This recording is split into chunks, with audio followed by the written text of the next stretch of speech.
जय जगन्नाथ। ओडिशा सरकार आपण मानक स्वास्थ्यर सुरक्षा पाई प्रतिश्रुतिबद्ध। आपण माने जानिचंती क्यूलेक्स मशा कामुड़िबा द्वारा फाइलेरिया रोग व्यापी थाए, जार परिणाम स्वरूप गोदर गोड़ एवं हाइड्रोसिल होता है। यह मुख्यतः पिला मानकु संक्रमित होता है एवं समय क्रमे वयस्क मानक ठारे मध्य ए लक्षण प्रकाश पाई थाए। ए रोगर निराकरण पाई मशा को नियंत्रण करने सहित समस्ते औषध खाइबा आवश्यक।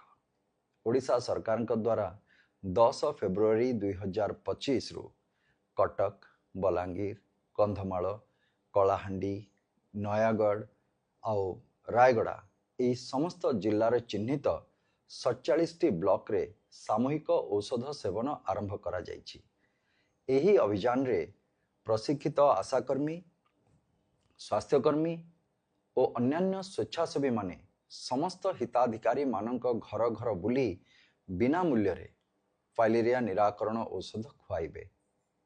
केवल 2 वर्षरु कम शिशु, गर्भवती महिला और गुरुतर भावरे असुस्थ लोक मानकु छाड़ी बाकी समस्तक क्षेत्र रे यह संपूर्ण सुरक्षित और निरापद अटे।